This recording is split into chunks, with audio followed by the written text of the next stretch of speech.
Le Musée national de céramique souffle joyeusement ses 200 bougies avec une exposition intitulée Merveille, du 11 octobre 2024 au 10 mars. Il abrite près de 50 000 œuvres, de la céramique bien sûr mais aussi des arts graphiques, des peintures et des échantillons de matières premières rarissimes. Extrait du dossier de presse, Musée de la céramique nationale.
Problème?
la tête haute.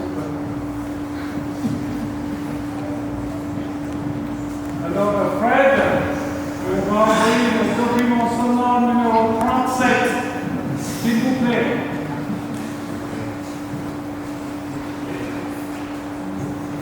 Je suis l'artisane chargée du polissage du bleu à la manufacture de Sèvres, et mon travail commence là où la magie de la porcelaine prend toute sa profondeur. Après la deuxième cuisson, lorsque la pièce est recouverte de son émail bleu cobalt, je prends en main le délicat processus de polissage. Mon rôle est d'affiner la surface pour révéler la richesse de ce bleu unique.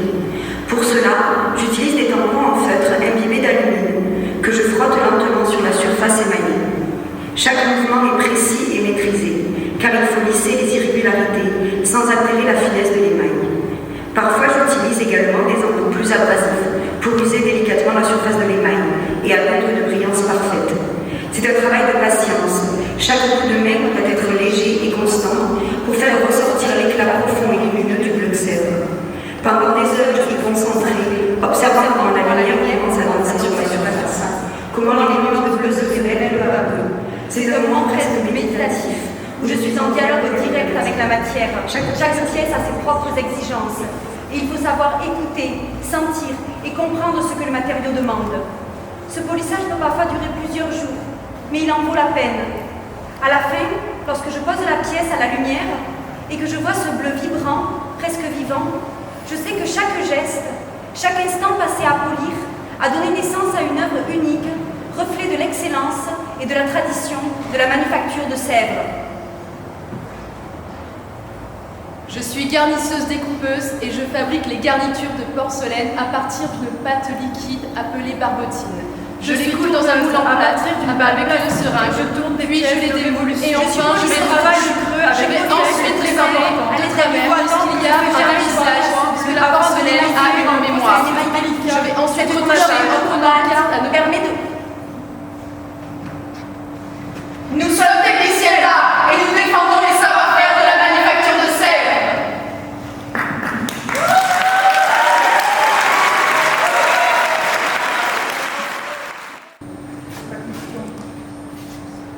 Oui, madame. Mettez-vous bien dans la lumière, madame. Ne tombez pas dans le trou. No, no. La musique. Le violon. Et d'abord John, le violon. Jojo, le violon. Non, pardon, Jojo. La musique. Tranquille, madame. Tout va bien.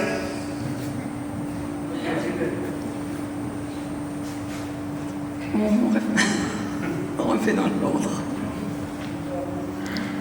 Attention, je ne trouve pas ma guitare, madame.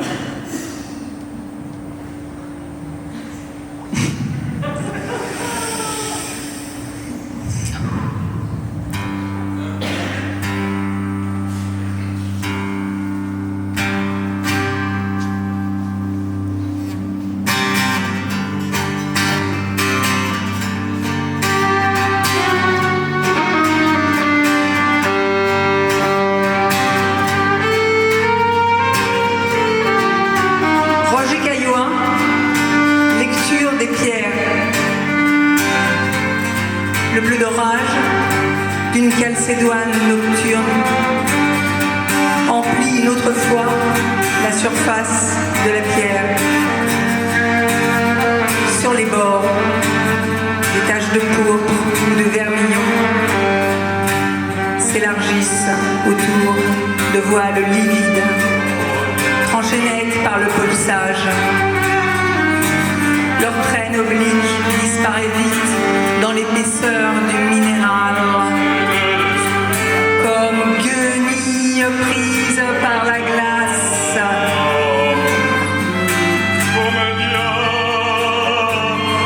Tout en bas, des strates laiteuses, plus claires ou plus foncées.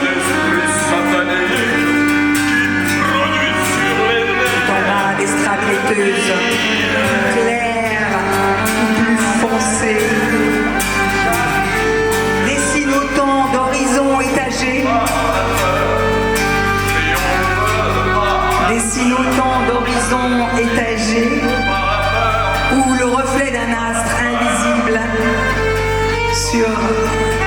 avancée des vagues parallèles.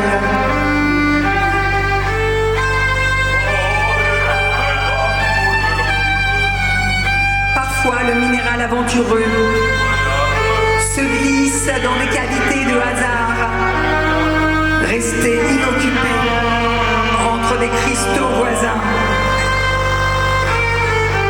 Ainsi pourrait s'expliquer que la silice incandescente ait adopté dans un premier temps un alvéole encore intact et roide. Elle en aurait ensuite provoqué la fuite.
Merci.